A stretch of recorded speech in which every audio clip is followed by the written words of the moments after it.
you mentioned in one of your last talks that petroleum wasn't what we thought it was, that it wasn't a fossil fuel, that it didn't come from fossil animals. Yeah. Is it just a mineral? Is it a mineral like any other mineral? Is that how it, what would you say? What's the origin of You see, petroleum? when they first found petroleum, because they were beginning to make motors and needed on axles of wheels on railroad trains and all that sort of thing, and remember, trains started in the beginning of the 19th century, then oil went from just a lubricant to a fuel, and it made it valuable.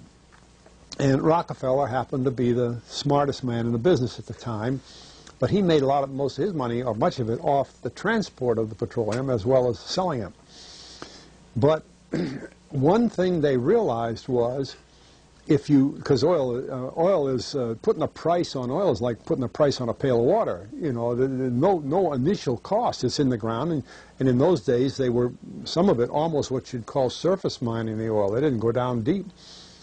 So in order to get the price up, they hit on the idea that they would have to make it appear to be scarce. That after we take the next few barrels out, we're probably going to have to close this well. You know, that kind of thing. Well, a very fortuitous event. In 1892, there was a convention in Geneva of scientists to determine what organic substances are. Well, the definition of organic is a substance with hydrogen, oxygen, and carbon. And so it's usually a living substance, a tree. You analyze a dead tree, hydrogen, carbon, and oxygen, and grass, and so on, living things. Animals, we are hydrogen, oxygen, and carbon. So at this Geneva Convention, Rockefeller took advantage of sending some scientists over who said, oil, petroleum, is hydrogen, oxygen, and carbon. Therefore, it must be derived from the spoiling, the rotting of formerly living matter.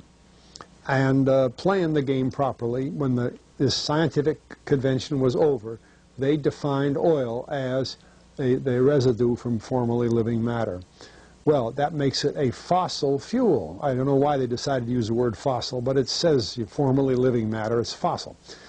Well, of course, today, and another thing we should know is that there has never been a fossil, a real fossil, found below 16,000 feet. And you can't argue at 16,000 there's a level line, because someplace the ground sinks and so on. But 16 is what the scientists say, 16,000. We mine oil, or we drill for oil, at 30,000, 33,000, 28,000 every day of the week. So right there we rule it out that it isn't fossil fuel. It's called fossil fuel for the minds of the public to feel that it is an asset that is running out, being depleted. We talk about depletion allowance, which is a lot of, you know. And actually, if you know the world's oil supply, you know that it is not going to run out for an awfully long time. It is the second most prevalent liquid on Earth. And we haven't begun to dig. Well, with all that background, you see, the people in charge of the petroleum business, for perfectly reasonable business things, like any other man in the business, wants to keep his price as high as he can get away with. And the way to do is just say, well, there's no more. With the last barrel is going to cost $1,000, and then it's all done. And they preach that stuff. What bothers me is that in geology books, it's in there. The geologists say it's a fossil fuel. Somehow they've been bought. I mean, I went to a 4-year federal staff energy seminar run by the government of the United States during the so-called energy crisis. I was the participant that represented the railroad industry. The airline industry was there. Every AA, administrative assistant of senators and congressmen, was there. The CIA was there, the Defense Department was there, the State Department was there. Sometimes sitting right in front of me in the row would be Henry Kissinger with his friend, the head of Department of Defense, It's too bad I can't put the names with them. But anyway, people like that, top men in the government, sitting there listening to the Federal Staff Energy Seminar. Well, what this was doing is for 4 years, they were teaching a propaganda line to the leading people in this country, and therefore to the leading people in the world, when you include the Schlesingers, Kissinger and Schlesinger, among others. And the object of it was, as Kissinger used in his own terms when it was time for him to speak, to create a world price for oil. In other words, not 30 cents a gallon here and 90 cents a gallon there, but let's get a world price. That's their goal, and they're trying to do that for wheat and everything else. We don't realize what the controls are, whether it's oil or some of these other things. Almost everything today is being categorized at the highest price they can possibly make it go. And so calling petroleum a fossil fuel is the basis for this system with respect to petroleum. And I don't know if the name Arthur Kantrowitz rings any bell. Arthur Kantrowitz is the head of the Kantrowitz Labs set up by the AFCO company near Boston, scientific laboratories, and a great man in the scientific world.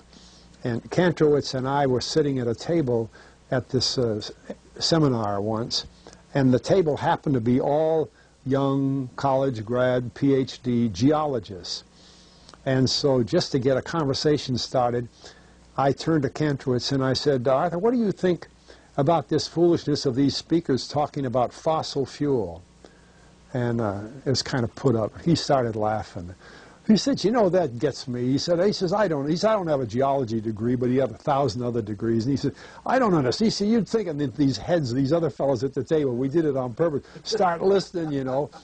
And he asked, he said, are you gentlemen, he says, you're here at the meeting, are you gentlemen by any chance geologists? And one fellow, yes, I am. And the other, yeah. He said, well, why don't you tell me? He said, why is oil, you know, and he went on like that. We brought the house down because nobody could argue with Kantrowitz. He like Einstein. People aren't going to, and he told him right there, he said, just drop it. But it's in all the books and in all the papers. But it started from that strange meeting in 1892, a scientific convention. I have a big, thick scientific encyclopedia put out by the Divan Ostrand Company that's about 15 years old now, but it has the whole story of the conference. It doesn't have the Rockefeller part, but it has the whole story of how they straightened out organic chemicals and how it was all figured, and they've got petroleum right in there. Amazing. Amazing. So these aren't accidental things, you see. There's a dollar sign behind almost everything.